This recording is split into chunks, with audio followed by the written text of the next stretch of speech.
Hi friends, welcome to Srilakshmi's వంటిల్లు. ఈరోజు మన రెసిపీలో రవ్వ లడ్డూని చేసి చూపించబోతున్నానండి. చాలా ఈజీ ప్రాసెస్ కూడాను.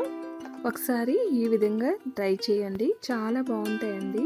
ఇక ఆలస్యం చేయకుండా వీడియోలోకి వెళ్ళిపోదాం ఫ్రెండ్స్. ముందుగా స్టవ్ ఆన్ చేసి ప్యాన్ పెట్టుకుని అందులో 1.5 కప్పు వరకు గోధుమ రవ్వ వేసుకోవాలి. అంటే మనం ఉప్మాకి వాడుకుంటాం కదండి, ఆ రవ్వను వేసుకోవాలి. ఇప్పుడు మంటను లో టు మీడియం లోకి మార్చుకుంటూ ఈ రవ్వను వేయించుకోవాలి. ఒక 10 నిమిషాల పాటు వేయించుకోవాలండి. మరి రంగు మారేంత వరకు అవసరం లేదు. ఇలా వేయించుకుంటే గనక రవ్వ లడ్డు తినేటప్పుడు చాలా సాఫ్ట్ గా ఉంటుంది అన్నమాట.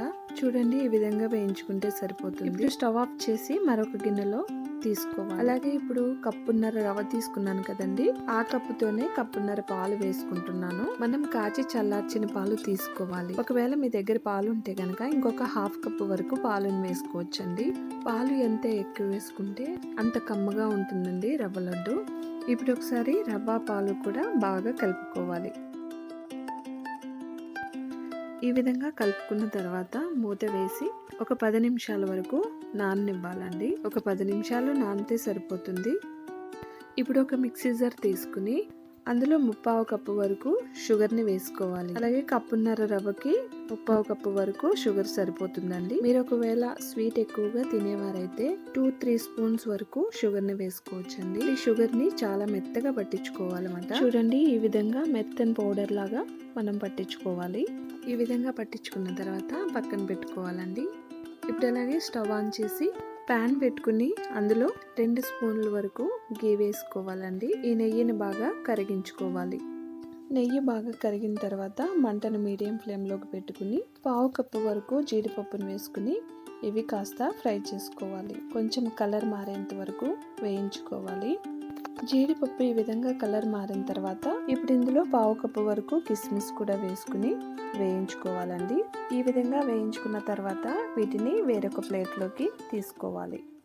ఇప్పుడు అదే ప్యాన్లో 1 స్పూన్ నెయ్యి వేసుకుని ముందుగా నానబెట్టుకున్నాం కదా, ఆ రవ్వని మొత్తం ఇందులో వేసేసుకోవాలి. మొత్తం వేసేసుకున్న తర్వాత మంటను లో ఫ్లేమ్లోకి మార్చుకుని ఈ రవ్వను బాగా ఫ్రై చేసుకోవాలి. బాగా కలుపుకోవాలండి. బాగా కలుపుకుంటూ వేయించుకోవాలన్నమాట.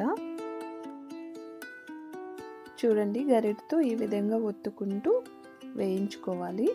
రవ్వ కొంచెం బంకగా ఉంటుంది కదండి, ఆ బంకదనం అంతా పోయేంత వరకు మనం వేయించుకోవాలి. అలా వేయించుకుంటే చాలా బాగుంటుందండి రవ్వ లడ్డు. చూడండి, గడ్డలు గడ్డలుగా మారింది కదా, ఇంకొంచెం సేపు వేయించుకుంటే మనకి రవ్వలా మారిపోతుంది అన్నమాట. అంతవరకు వేయించుకోవాలి. చూడండి, కాస్త దగ్గర పడింది కదా, మనకి రవ్వలాగా అవ్వడం స్టార్ట్ అయ్యిందండి. ఇంకొక 5 మినిట్స్ వేయించుకుంటే సరిపోతుంది. ఈ రవ్వని ఇలా వేయించడానికి నాకు 20 నిమిషాల పైనే పట్టిందండి. చూడండి, రవ్వలాగా తయారైపోయింది కదా, ఈ కన్సిస్టెన్సీ వస్తే సరిపోతుంది.